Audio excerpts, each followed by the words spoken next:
This is the In Focus podcast from The Hindu.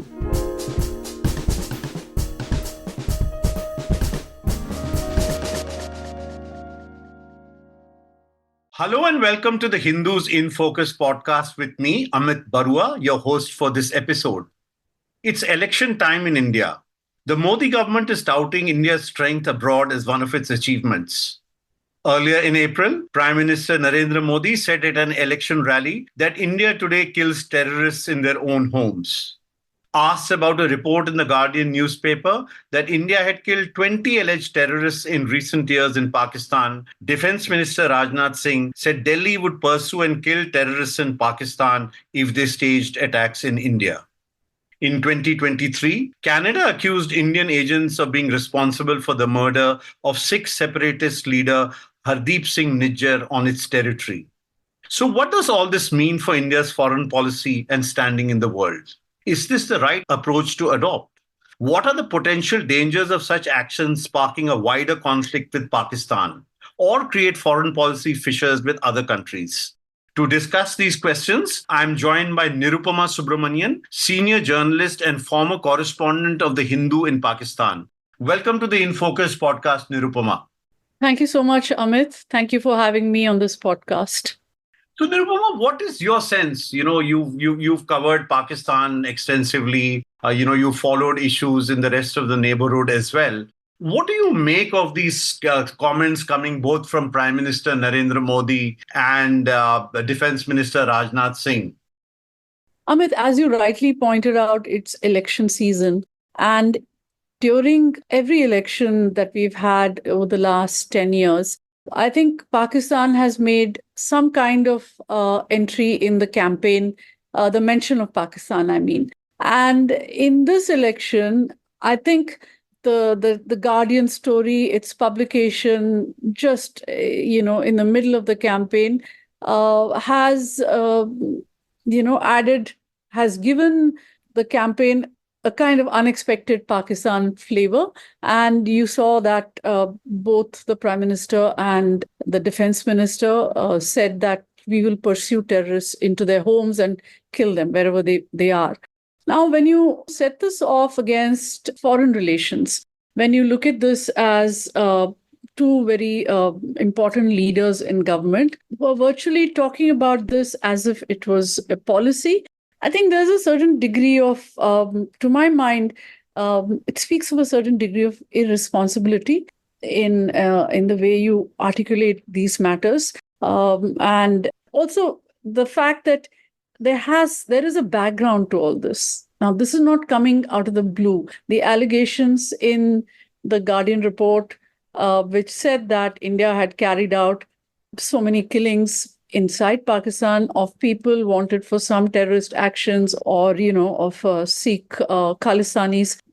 This has a background because you mentioned as well that last year you had Canada accuse India of murdering a Khalistani on Canadian soil. And after that, very soon after that, you had the explosive revelation in a court document in the US in which the government was essentially saying, the US government was essentially saying that an Indian government official was involved in conspiring to kill another Khalistani activist in New York. So to make these statements and during an election campaign and think that they will be forgotten after the election by the countries that come up in such statements, I think is to be mistaken. I think that's a mistaken assumption. Nirupama, I just want to ask you one thing here. You work both in Sri Lanka and in Pakistan, as a correspondent. And you do know, full well what kind of image India carries in its neighborhood, Do you think that such statements help, in sort of adding to this image that India has in its neighborhood? I mean, definitely, India has a negative image in most of its neighborhood. I think, except in Afghanistan, in the entire South Asian neighborhood, India's image is that of a big brother who's trying to trample upon their economies or upon their polities or whatever. Even though we have helped many of these countries in very substantial ways, that feeling is there. Now, when somebody is openly saying that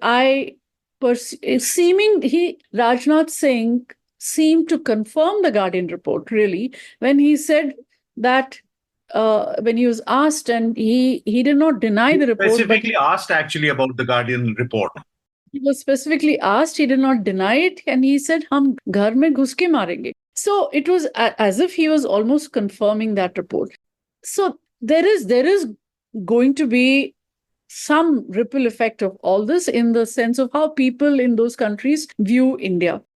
As far as policy is concerned, I won't rush to make a conclusive statement here, because Pakistan has not really responded. You may recall that even last year, a similar report had come out in The Intercept. The Intercept is an investigative online portal, and there was a very detailed report about how RNDWs has been carrying out these killings inside Pakistan and linking them to the Nijjar killing and to all that was happening. There was a death of a Khalisani activist also in the UK, so they were linking that too. But there was no whisper from the Pakistani establishment, the government. You can say, okay, the last government, there was a bit of they were in a bad place. It was unstable. There was an election was coming up. Nobody knew whether there was going to be an election. So maybe they were preoccupied with all that. But they haven't really responded to Rajnath Singh's statement at this time either. So I would hesitate to say that this will have some effect on any long-term policy that both countries may be looking at the moment after the Indian elections. I'm saying this because a Sharif government is supposed to be, partial to repairing relations with India. So they are holding their horses on the Pakistani side. Maybe they think, okay, this is election rhetoric, and we should wait to see, A, what a new government is going to look like, and B, what that government's policy is. So I think there is, on the Pakistani side, an acknowledgement that this is election rhetoric, and let us not take it any further. There was a statement from ISPR, I think, or the Foreign Ministry spokesman, correct me which one, but saying that, condemning Rajnath Singh's statement. But that was all. It has not been taken up at a higher level, at a wider level. Before I just now want to broaden our discussion into, the ethics of what India has been claiming or it's doing, including what's happened in Canada and the botched assassination attempt, as it were, in New York. I just want to remind you, Nirupama, before we go ahead, that in 1998, the BJP manifesto contained a provision that, a promise that we will turn India into a nuclear power. And if you see the statements of that time, the only country that took, the rhetoric seriously was Pakistan. And its Foreign Office spokesman repeatedly warned that, India is going to go nuclear post this election. And that's exactly what happened. So these two countries, we understand each other well. But I'm not going to dwell on that. What I'm going to ask you is, as we see what's happening in the rest of the world, we are seeing what Israel has been doing, targeted assassinations, targeted killings. We also know that India today is very close to Israel in some ways, in its thinking, in its approach. As an ethical practice, what is your sense of a country like India engaging or, claiming to engage in targeted assassinations? So, there are two things here. One is what appears in public, and one is what goes on behind the scenes. I think all intelligence agencies at one time or the other, or at all times, depending upon their capabilities, do covert operations. Now, these covert operations can extend to a broad range. They can be just interactions with, people in that country, or a quiet watch on some people of interest to that particular intelligence agency, or, to the other end of the spectrum, targeted killings. Now, we know that during the Cold War, this is quite routine. People from one side or the other were carrying out targeted killings of their dissidents, their spies, and so on. And Israel has, of course, made it into a kind of calling card that it goes after its enemies and, brings them home, drags them by the collar, literally, and brings them home, and then does what it does with them either in Israel or, they also known to have carried out killings abroad. Now, India does not have that record.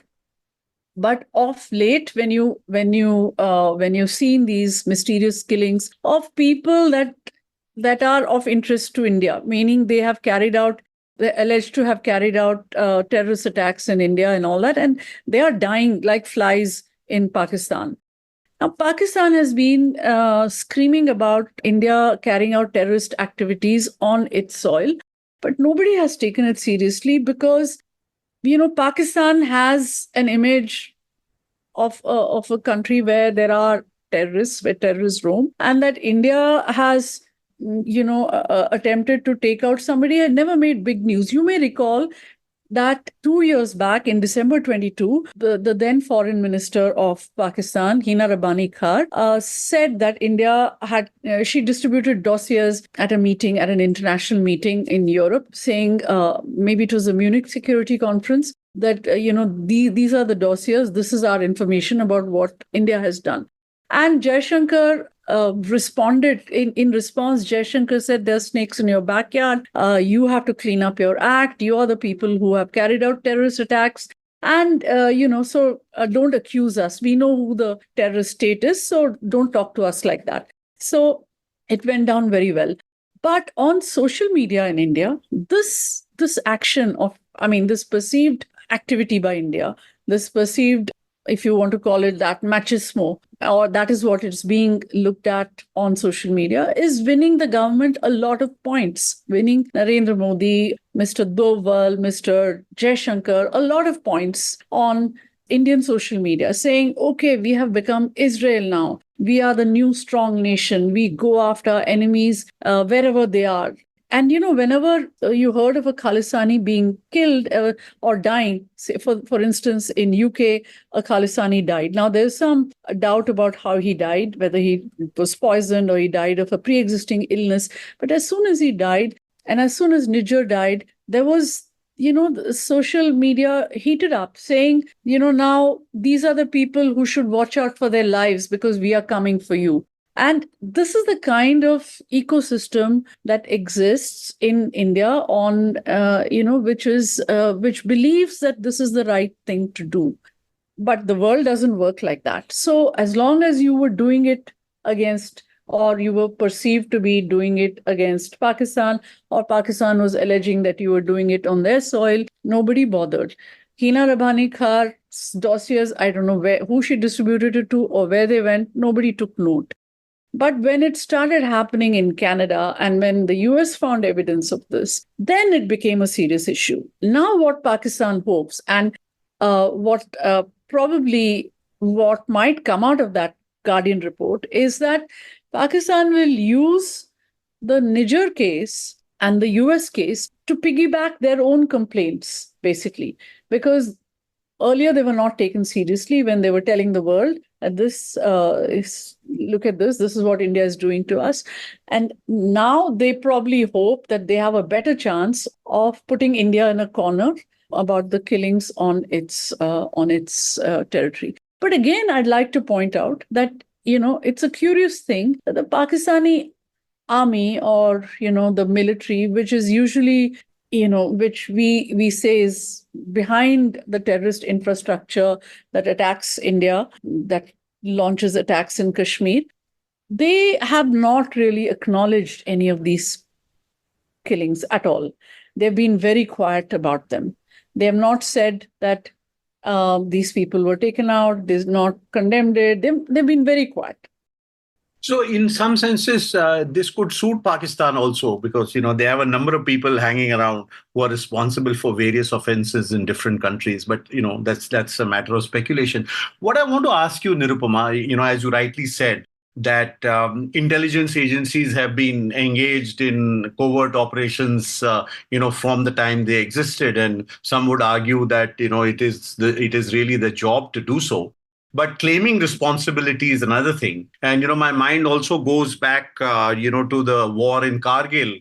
When India recorded a conversation between General Musharraf in Beijing and his chief of staff in Islamabad or Rawalpindi, Aziz Khan.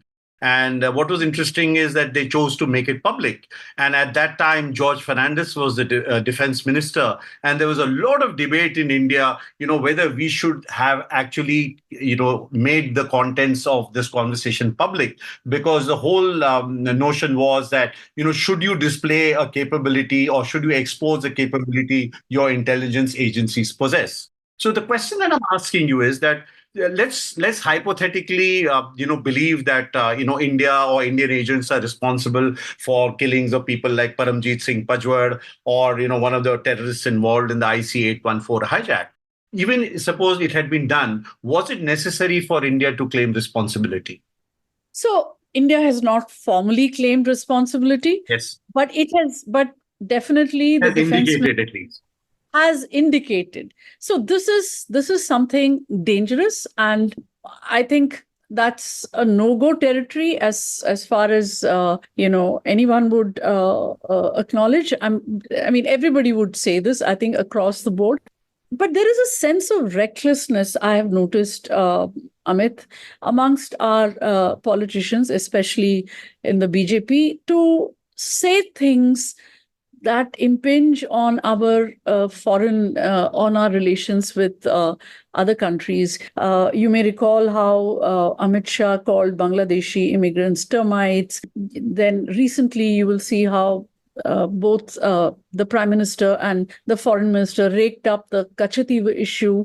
And now Rajnath Singh seeming to admit to killing people on Pakistani soil. But there is a certain recklessness that they can, and a kind of overconfidence that they can get away with it because they are probably going by what I said earlier, that the other side understands that this is election rhetoric, and we have to carry on. I mean, there are foreign policy is a bigger thing and than election rhetoric. So let us move on. So I don't know where this recklessness is coming from, but this could be one reason. And I can only hope that it will not be used on the other side, because we tend to forget that there are politicians on the other side. They also face elections.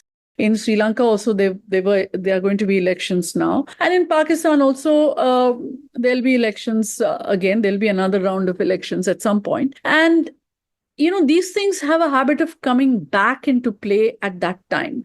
And then, you have the Indian media screaming that there is anti-India rhetoric in, the Maldives or in Pakistan or in Sri Lanka.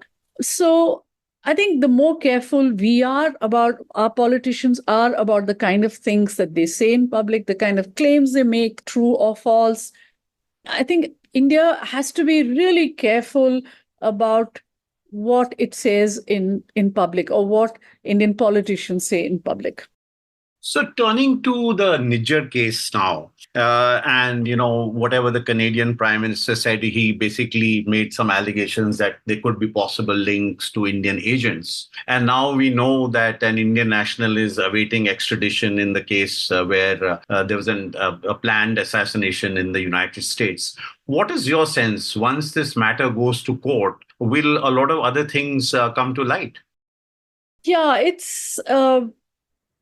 they could, but I also think that the US sees its relations with India in a broader light, but it all depends on what they want to do with this case. Do they want to punish India in some way, and therefore will they allow more revelations to come out? Because I'm sure they have put so much information in that court document. I'm sure that they have lots more information, and the person they are holding and they've interrogated must have given more information. So it's not as if they have to go looking for the information, or that they are waiting for some investigation to take place from the Indian side. I think they know what there is to be known. Now, whether they make it public or whether they choose not to will depend upon how they read their relations with India in the coming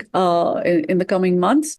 What is the give and take behind the scenes, and their larger vision of India, of their relations with India. Because finally, Amit, also if you see during the Cold War, the US and Britain were far closer than, they were really close, right?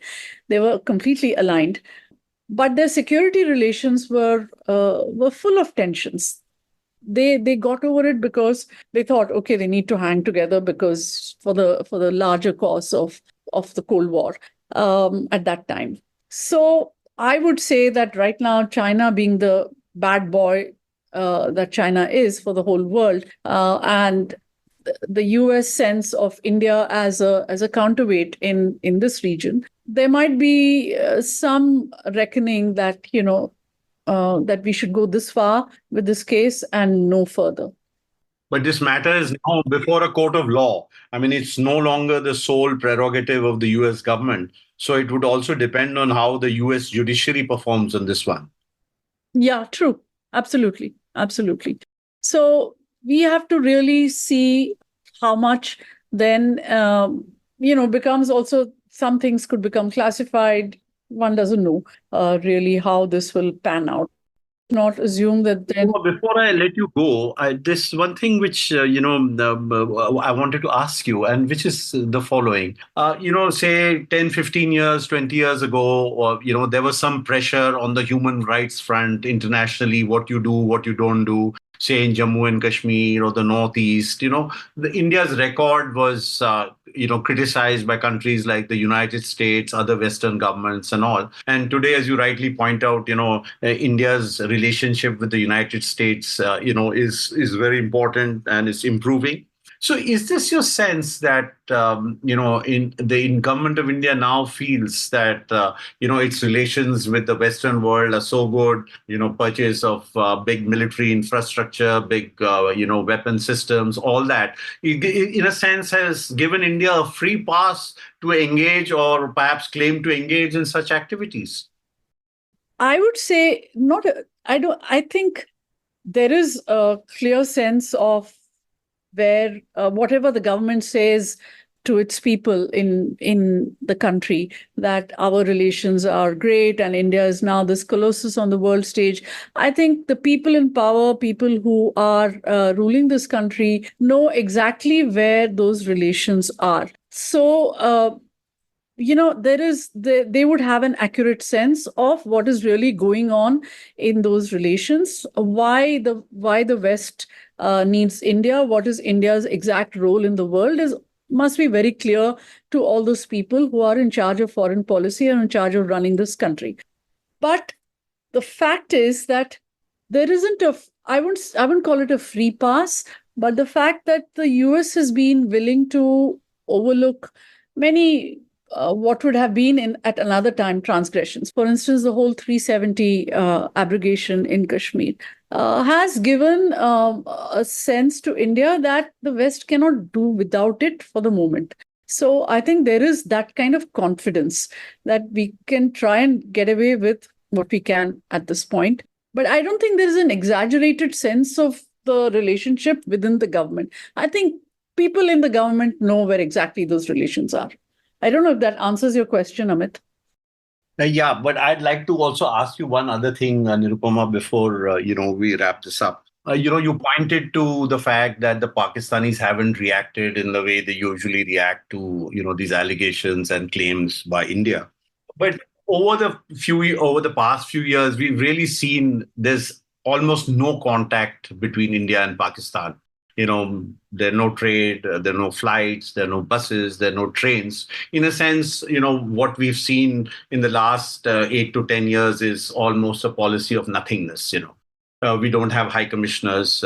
Recently, Pakistan celebrated its National Day, but the government, in its wisdom, didn't even send a junior level officer for the National Day celebrations. But they chose to send a official to Afghanistan to engage with the Taliban. But that's a separate point. What I'm trying to ask you is that, do you see any kind of engagement happening between India and Pakistan after these elections are over in India? There is definitely an anticipation that there will be some engagement after the Indian elections. Also because, the Pakistani economy being in the shape that it is, and the firm belief in the present government in Pakistan, that which has always been a Sharif policy, that we should have economic relations with India. So there is an anticipation that after India's elections, there could be a forward movement. Also, Amit, let's not that the ceasefire along the LOC, despite there being a complete, as you described it, a complete, everything else is a complete zero, but the ceasefire on the LOC is holding after after both the militaries reaffirmed their commitment to it in 2021. So that is a good sign. And at that time, it was thought that things would move forward, but unfortunately, they didn't for one reason or the other. And that the fact that both sides believe that the ceasefire is important is, I think, is a good stepping stone for expanding things further, expanding relations further. And I believe this might just start with some trade exchanges. For instance, there was a time when the Imran Khan government wanted to open the border for limited trade. I think it was cotton and onions, or cotton and sugar, I think. But it came a cropper because of political opposition.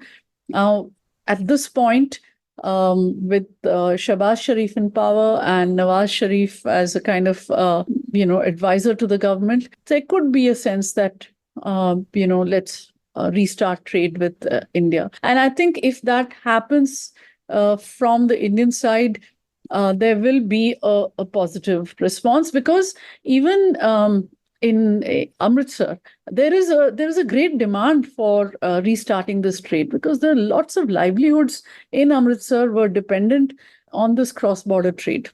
Truckers, porters, then all kinds of agents, who were sending things across. There is some pressure in that particular area, especially for border trade to begin. So I think it could happen. Well, let's see what happens in the next few weeks and months. But for the moment, maybe remind listeners of the In Focus podcast that India is in election mode, and a health warning of more rhetoric coming from the government is in order. Thank you so much, Nirupama Subramanian, for patiently answering all my questions. I look forward to speaking to you again on our podcast. Thank you so much, Amit. Thank you for having me on this show. In Focus will be back soon with analysis of the biggest news issues. In the meantime, you can find our podcast on Spotify, Apple Podcasts, Stitcher, and other platforms. Just search for In Focus by The Hindu. We'll see you soon.